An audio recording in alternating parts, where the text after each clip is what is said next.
Muggsy Bogues, at just 5 feet 3 inches, holds the title of the shortest player ever to compete in the NBA.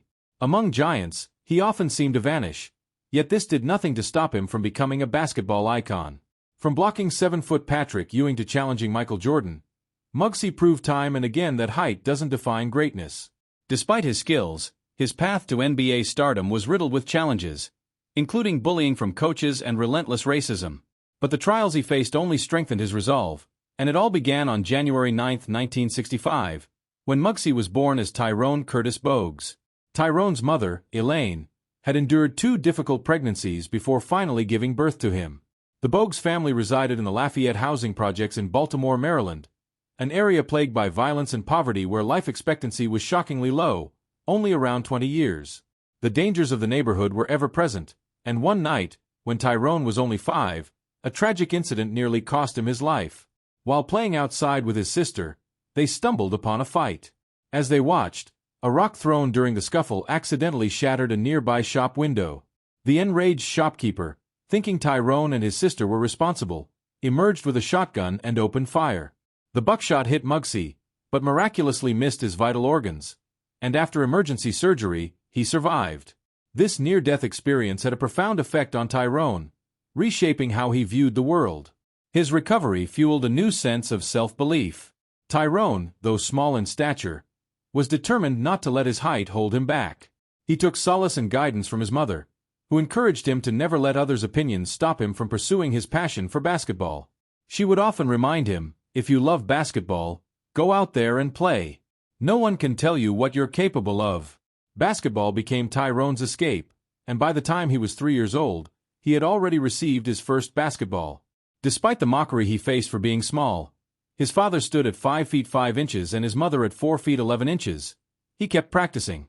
His relentless effort and unique style caught the attention of others, earning him the nickname Muggsy, inspired by a popular TV character known for his short stature and fiery leadership. However, life in Baltimore was tough, and Muggsy's family struggled. His father, Richard, had worked as a dock worker, but after losing his job, he turned to selling drugs and committing robberies to support his family. Richard was imprisoned when Muggsy was just 12, but Muggsy understood that his father's actions, though illegal, were driven by the need to provide for them.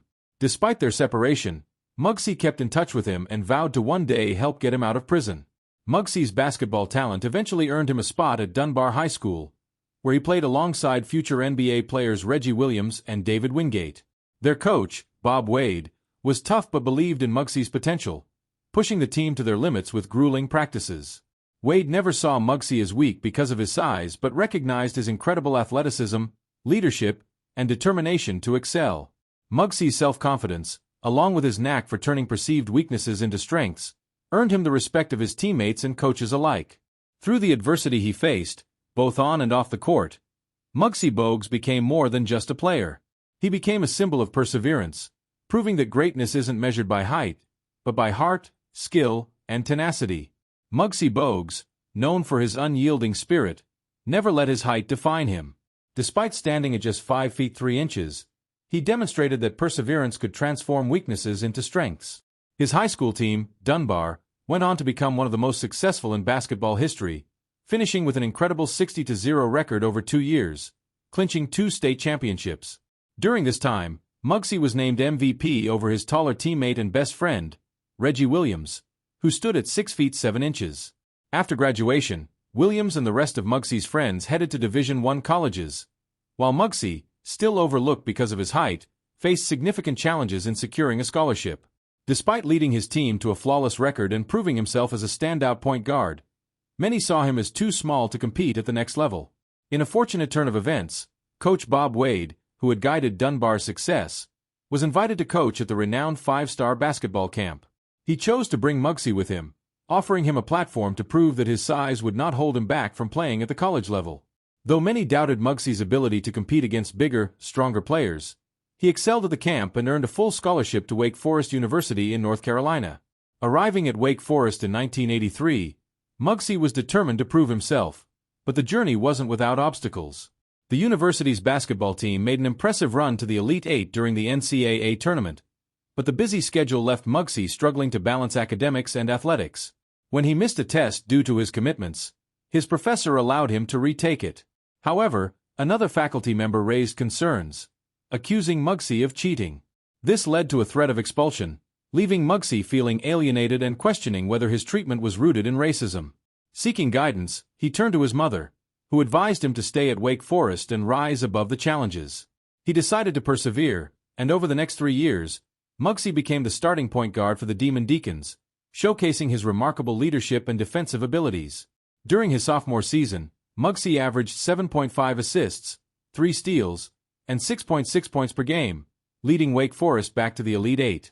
Despite a loss to a young Michael Jordan and his North Carolina team in the 1984 ACC tournament, Muggsy used the setback as motivation, pushing himself to improve. His hard work paid off in his junior year, with his scoring average increasing to 11.3 points per game, along with 8.1 assists and 3 steals. Muggsy's impressive play did not go unnoticed. He was invited to the U.S. national team's training camp for the 1986 FIBA World Cup, competing for a spot on the 12-man roster. He earned a place on the team alongside future NBA stars like David Robinson and Steve Kerr. During the tournament, Muggsy was tasked with guarding Yugoslavia's elite shooter Dražen Petrović, a challenge he embraced. Despite Petrovic's stellar performance throughout the competition, Muggsy limited him to just 12 points in a pivotal matchup. The U.S. team ultimately won the gold medal, with Muggsy playing an integral role in their success. This was just one of many moments that solidified Muggsy Bogues' reputation as one of the most tenacious and determined players to ever step on a basketball court, proving that greatness isn't determined by size, but by heart and hard work. With only 14 seconds remaining, the Soviets were trailing by 2 points, but for some reason, it took them 10 crucial seconds to foul a U.S. player, giving them one last chance to either tie or take the lead. With just 4 seconds left and the U.S. holding a 2-point lead, they inbound the ball at midcourt. After a timeout, head coach Lot Al called Muggsy back into the game, highlighting his importance to the team in high-pressure moments. However, the U.S. turned the ball over in their backcourt, and the Soviets launched a desperate attempt to tie or win the game. Their shot, reminiscent of Christian Leitner's iconic game winner in 1992, missed, and Muggsy and his team left Spain as world champions. Not only did Muggsy return with a gold medal, but he also left a lasting impression on the basketball world, showing that size had little bearing on success when it came to heart and skill. Scouts were especially impressed by Muggsy's performance against grown men and professional athletes, solidifying his reputation. His stellar play continued during his final year at Wake Forest, where he went from averaging a single point in his freshman year to 14 points per game in his senior season. He led his conference in both assists and steals. Unfortunately, despite his individual success, Wake Forest's team struggled, falling to NC State in the second round of the ACC tournament, marking the end of Muggsy's college career. Coach Dean Smith of North Carolina famously remarked that if you didn't see Muggsy picking up the ball, you were likely in trouble, underscoring how difficult it was to handle the ball against a defensive-minded guard. After the loss, Muggsy declared for the 1987 NBA draft. The Washington Bullets selected him with the 12th pick, making him the shortest player ever to be drafted at 5 feet 3 inches. Muggsy was thrilled to achieve his dream of playing in the NBA, but it was clear that the Bullets chose him for more than just his basketball skills. The team saw his unique height contrast with the 7 feet 7 inches Manuta Bowl as a marketing gimmick, hoping to sell tickets. Despite the attention his height attracted, Muggsy averaged 20 minutes per game, contributing 5 assists, 1.6 steals, and 5 points, although it was evident that head coach Wes Unseld did not have full faith in him. This was particularly evident during the playoffs, where Muggsy only played 2 minutes in one game. However, Muggsy wasn't discouraged. The Bullets had promised him a larger role in the 1988-89 season, but to his surprise, he was selected by the Charlotte Hornets in the 1988 NBA expansion draft, despite the Bullets' assurances. Muggsy, however, wasn't upset. He was excited about the opportunity to play with his college friend Del Curry and join a team that wanted him for his skills, not just as a novelty. The Hornets, led by their first-ever head coach Dick Harter, had big plans to make the playoffs by their 5th season. The excitement was palpable as fans sold out the season before it even began, and they dressed up in suits and elegant dresses for the Hornets' debut game against the Cleveland Cavaliers. Unfortunately, the team lost by 40 points, but the fans gave them a standing ovation, a strong indication that their support would continue. Despite the fan support, Muggsy faced similar challenges in Charlotte as he had in the past. Coach Harter didn't believe in Muggsy, often mocking his height in the media, making comments like, "How can you shoot over a building when you're 5 feet 3 inches?" Harder's inability to see past Muggsy's stature had a significant impact, not just on Muggsy's career, but also on the team's morale. Muggsy's confidence was shaken as he faced doubts about his place in the NBA, with his height making him feel as if he might never succeed. But this wasn't the first time he had encountered adversity. In fact, he had overcome far greater challenges before. He stayed focused on improving his game every day. Hornets owner George Shinn truly believed in Muggsy, even after a rough 20-62 debut season and an 8-32 start to the 1989-1990 season. As a result, head coach Dick Harder was let go, and assistant coach Gene Littles was promoted to lead the team for the remainder of the season. With Littles at the helm, Muggsy finally had the chance to showcase his skills, and he did not disappoint. He averaged 10.5 assists, 2 steals, and 9.4 points per game, nearly doubling his stats from his first year with Charlotte. However, despite Muggsy's individual success, the team continued to struggle, finishing with a worse record than the previous season, 19 wins and 63 losses. Things began to shift during the 1990 offseason when Alan Bristow, former NBA player and assistant coach with the Denver Nuggets, became the Hornets' general manager. Bristow was a big fan of Muggsy's game and had even tried to trade for him while he was with Denver. Known for building fast-paced, high-scoring teams in Denver, Bristow's arrival was a positive change for Muggsy, as it meant he would be playing for someone who not only believed in him but also in the style of play that suited his strengths. Unfortunately, head coach Littles continued to impact Muggsy's career negatively, as the team struggled with lineup changes all season long. Muggsy only started 46 games in the 1990-1991 season, and although the team's record improved slightly to 26 wins, they were still far from making the playoffs. However, the offseason brought a significant turning point for both the Hornets and Muggsy. With the team securing the #1 pick in the 1991 NBA draft, Charlotte selected Larry Johnson from UNLV. The good news didn't stop there, as Bristow, now the Hornets head coach, brought his vision of a more up-tempo offense, with Muggsy as a key player. Muggsy also grew closer to his former college teammate, Del Curry, as they both navigated life with young children and lived just a few doors down from each other. Del's son, Steven, looked up to Muggsy, and their bond would later grow even stronger as Steph became an NBA star. Muggsy fondly remembers giving Steph a little airplane ride when he was just 4 years old. Charlotte's improvement continued throughout the season, finishing with their best record yet, 31 wins and 51 losses. Still outside the playoff picture but making progress.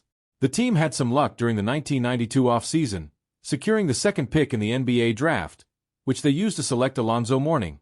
This set the stage for the Hornets to make their first playoff appearance in franchise history. They finished the 1992 season with a remarkable 44-38 record, securing the 5th seed in the Eastern Conference and earning a first-round matchup against the Boston Celtics, led by Muggsy's close friend, Reggie Lewis. However, tragedy struck during Game 1 of the series when Reggie Lewis collapsed on the court without any contact. He briefly returned to the game but was later hospitalized, where he was diagnosed with a serious heart condition. The news devastated Muggsy and the entire team. Despite this, the Hornets were determined to win Game 2 to tie the series and secure their first-ever playoff victory. In a thrilling double-overtime game, the Hornets held a 99-98 lead, but with only 2 seconds left, the Celtics drew up a play for a game-winning three-pointer. Dee Brown received the pass and made the shot, but Charlotte had done the unthinkable. In just 5 seasons, they had gone from losing by 40 points in their opening game to earning a playoff win against one of the most storied franchises in NBA history. Muggsy knew that this was just the beginning of something special. The Hornets knew their job wasn't finished. They couldn't afford to relax, thinking the fans would win the game for them. They understood that the Celtics would come out aggressive, aiming to establish their low-post game early, and they had to be prepared for the challenge. The Hornets won Game 3 convincingly, but it all came down to one final moment in Game 4. As in Game 2, the Celtics were trailing by 1 point with 0.4 seconds remaining, having a chance to take the lead and force a deciding Game 5 back in Boston. The Celtics ran a perfect play, setting a back screen for Dee Brown, the player who had missed a game-winning three-pointer in Game 2. The Hornets failed to switch properly, leaving Brown wide open for a dunk to tie the series at 2-2. With the game tied, the Hornets were eliminated, and the Celtics advanced. The Hornets were now set to face the New York Knicks in the Eastern Conference semifinals, led by the formidable Patrick Ewing. The series came down to a critical Game 4, with the Knicks holding a 2-1 series lead. With just 28 seconds left, Larry Johnson hit a beautiful turnaround jumper to tie the game at 92. The Knicks called a timeout, and the Hornets' championship hopes rested on a knife's edge. After the break, the Knicks tried to get the ball to their superstar, Ewing, in the post, but the Hornets' defense shut that down. Hubert Davis drove to the free throw line, looking for a jump shot, but David Wingate, another of Muggsy's lifelong friends, blocked his attempt. Rolando Blackman then found space behind Davis and hit an open jumper to put the Knicks up by 2. Muggsy quickly called a timeout, and the Hornets needed a three-pointer to tie the game. However, when the ball came inbounds to Muggsy, he lost possession, and the game ended with the Knicks up 3-1 in the series. They would return to Madison Square Garden with a commanding lead, finishing off the Hornets' championship dreams in Game 5. But things didn't get easier for Muggsy. Just days later, a heartbreaking tragedy occurred. Reggie Lewis, Muggsy's close friend, collapsed while working out alone in the gym. Although cleared by doctors to play, this time the collapse proved fatal. Muggsy had lost one of his closest friends, and just a week later, his father, Richard Bogues, passed away as well. Despite the personal grief, Muggsy remained focused on basketball, using the game as an escape from the pain. The 1994-1995 season became one of Muggsy's finest, as he averaged a double-double with 10.8 points and 10.1 assists per game. But despite his remarkable individual performance, the Hornets missed the playoffs by just one game, finishing 9th in the Eastern Conference. Fueled by the near miss in the 1993-94 season, the Hornets came back strong in 1994-95, winning 50 games. They were optimistic about their championship chances, but everything changed with 2 words: "I'm back."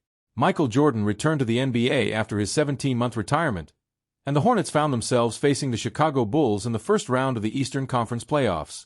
Game 4 would be a must-win for Charlotte to stay alive in the series, but the Bulls' championship pedigree proved too much. Despite a valiant effort, the Hornets lost the game, and with it, their playoff hopes were dashed once again. The following season, things took a turn for the worse for Muggsy. He was sidelined for most of the 1995-96 season with a knee injury so severe that team doctors suggested he retire. Many fans agreed, but Muggsy, true to form, was determined to overcome the challenge. The Hornets also struggled without him, failing to make the playoffs. In the 1995 offseason, the front office decided to make changes, hiring Bob Bass as the new general manager. One of his first actions was forcing Alan Bristow to step down as head coach, replacing him with Celtics Hall of Famer Dave Cowens. Muggsy continued his rehab and returned for the 1996-97 season. He started all 65 games he was available for, averaging 8 points, 7.2 assists, and 1.3 steals per game. The Hornets, coming off a franchise record 54-win season, found themselves facing the New York Knicks once again in the first round of the playoffs. But despite their best efforts, the Knicks easily swept the Hornets in 3 games, ending their season in another playoff disappointment. Throughout his career, Muggsy faced numerous challenges, with many coaches doubting his abilities and even suggesting that he should retire, believing no other team would want him except Charlotte. This tension carried over into the preseason. After the Hornets were eliminated by New York in the playoffs, Muggsy returned to practice, but they didn't allow him to participate initially. He had to file a grievance to finally be allowed to practice. Even then, he was relegated to the 3rd team, not even being included on the 1st or 2nd teams. This treatment deeply upset him, especially after he had played through injury, returning to help the team when they begged him to. Then came an unexpected moment during a preseason game against New York. Muggsy, usually a starter playing significant minutes, found himself benched. The crowd, shocked by his absence, started chanting for him, "We want Muggsy." The situation frustrated head coach Dave Cowens, who realized he couldn't continue under these conditions. Soon after, Muggsy was traded to the Golden State Warriors in exchange for B.J. Armstrong. Muggsy was devastated, as he had been promised that he would retire a Hornet. He left Charlotte as the franchise's all-time leader in assists and steals, a record he still holds. Things didn't improve much in Golden State. During the 1997 season, a shocking incident occurred when Warriors star Latrell Sprewell violently attacked head coach P.J. Carlesimo, leaving Muggsy feeling even more isolated.